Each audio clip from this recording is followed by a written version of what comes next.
الحمدللہ رب العالمین والصلاة والسلام علی سید المرسلین وعلی آلہ وصحبہ اجمعین۔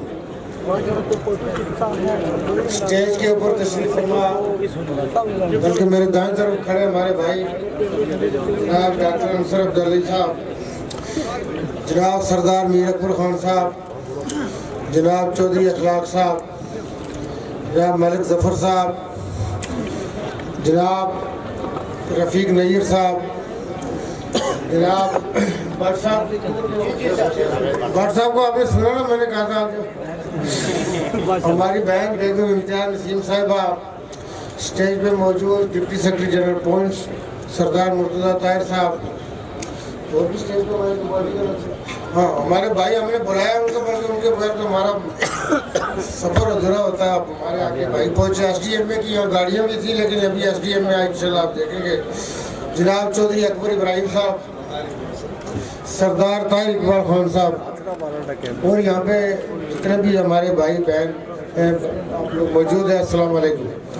آپ سے گزارش ہے کہ ایک دفعہ درود ابراہیم پڑھیں۔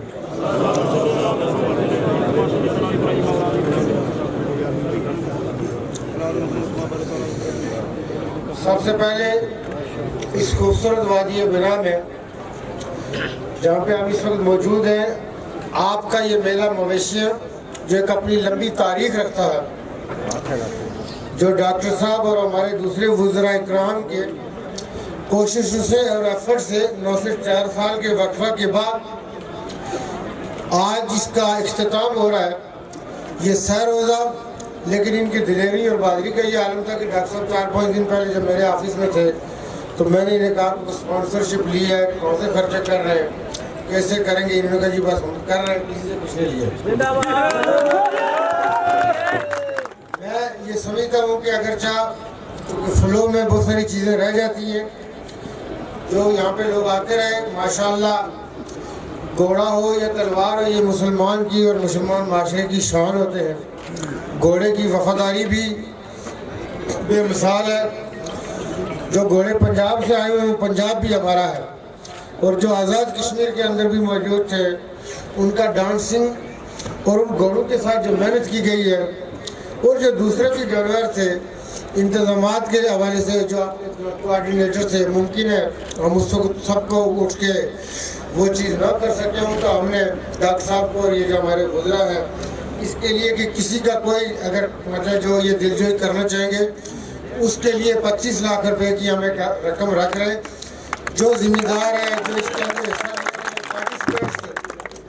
جو سٹال ہم نے وزٹ کیے، جو ہمارے محکمہ لائف سٹاک کے ہوں، زراعت کے تھے، این جی اوز کے تھے، ہمارے محکمہ ہیلتھ کے تھے، اور ہماری پاک فوج جس پہ ہمیں ہمیشہ سے فخر ہے کہ یہ ایل او سی کے اوپر، ورکنگ باؤنڈری کے اوپر اور بارڈر کے اوپر ان درندوں کے سامنے کھڑے ہوتے ہیں تو یہ پوری کام چین سے ہوتی ہے۔ انہوں نے بھی یہاں پہ کیمپ لگائی لائف سٹاک کے حوالے سے۔ اگرچہ ہمارے جو محکموں کے تھے اس میں بھی ان کی خدمات میں سمجھتا ہوں کہ مثالی خدمات ہیں، لیکن یہ چونکہ آج کا مختصر پروگرام تھا جس میں زیادہ تفصیلی نہیں ہو سکتا تھا۔ ہمارا اس اپنے ضلع، ہمارا کوٹلی اپنا گھر ہے، آزاد کشمیر کا سب سے بڑا یہ ضلع ہے۔ آپ لوگ جو کھوئی رٹا کے حوالے سے ضلع کا مطالبہ کر رہے ہیں، جو یہ وزراء اکرام جو دائیں بائیں میرے بھائی موجود ہیں، ہم چونکہ ایک ٹیم کے طور پہ کام کر رہے ہیں، چونکہ اس پہ ہمیں پہلے تبادلہ خیال نہیں کیا تھا، لیکن اگر ان کی یہ خواہش ہوئی جس کے لیے آپ نعرہ لگا رہے تھے تو ہم آپ کو کھوئی رٹا کو ضلع کا درجہ دے دیں۔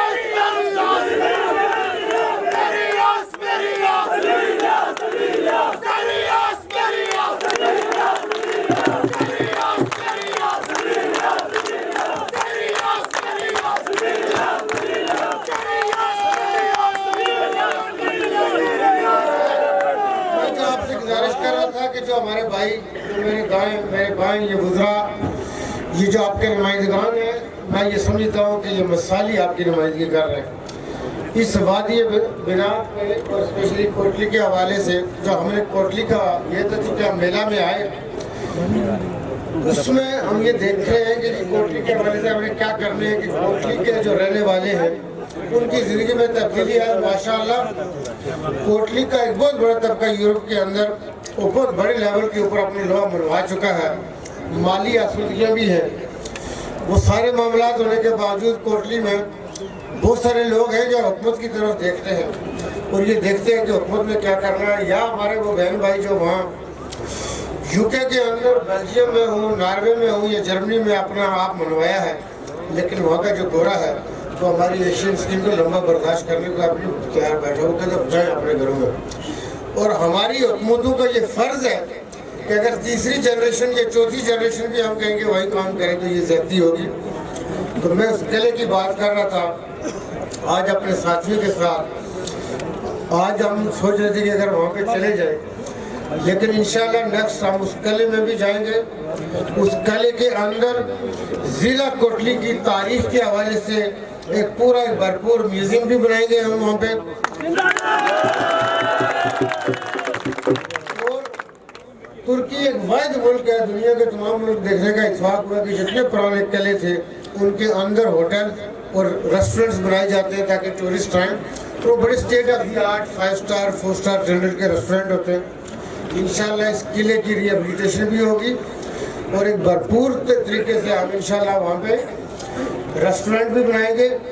کوٹلی کے اندر آزاد کشمیر کے حوالے سے ضلع کوٹلی ہو یا مستقبل میں ہم نے کوئی رٹا کیا, یہ آپ کو سمجھنے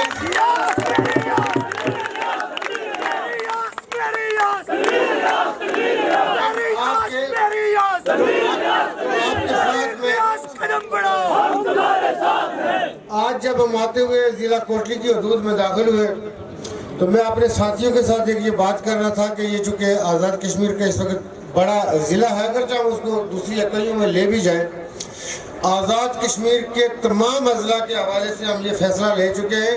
وہ صرف اسمبلی کے اندر نہیں تھا, ہم تمام ان اضلاع کی اربن پلاننگ کرنے جا رہے ہیں. اور آئندہ 2050 میں جو ہم لوگ یہاں پہ زندہ ہیں, ممکن ہے جو بچے یہاں پہ ینگ کھڑے ہیں ان میں سے کوئی زندہ, لیکن جو ہم اوپر کھڑے ہیں ہم میں سے تو کوئی نہیں ہوگا.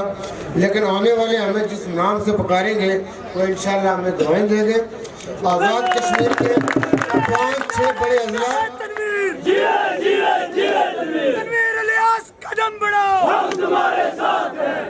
بنیادی کام ٹورزم کے حوالے سے, آپ کی اربنائزیشن کے حوالے سے اب سٹیٹمنٹس کی بات نہیں ہے, ہم نے کام شروع کر چکے.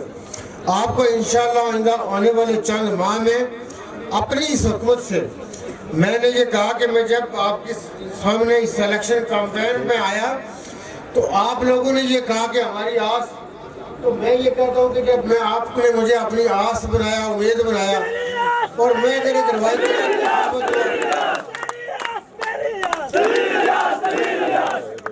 اگر ایک روایتی آدمی ثابت ہوا تو پھر آپ کو دوسروں میں اور مجھ میں کوئی فرق ہے. میں یہ نہیں کہتا کہ دوسروں نے انہوں نے اپنے حصے کا کام کیا ہے, وہ اپنے حصے کی نمائندگی بھی کر رہے ہیں. اب ہمارے حصے کا جو کام ہے, میں آپ کو یہ کہوں کہ آج جن اسٹالوں پہ بھی جا رہے تھے میرے دائیں اور بھائی جو میرے بھائی موجود تھے, میں ان سے بھی پوچھتا تھا کہ آپ کو آئیڈیا دیں.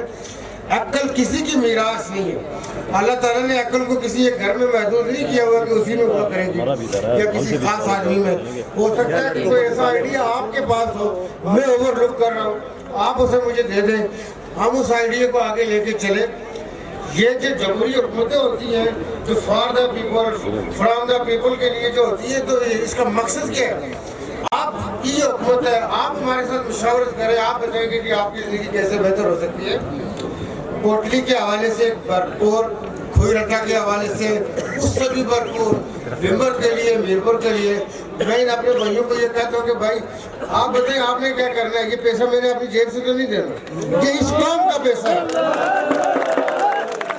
اور آئندہ آنے والا آزاد کشمیر کا انشاءاللہ ہم جو بجٹ ہے, کوشش یہ ہوگی کہ جو ہمارا اس وقت ترقیاتی بجٹ ہے اگر اس سے ڈبل نہ کر سکے, لیکن ہم اس میں 70-80% اضافہ کریں گے. اور یہ پیسہ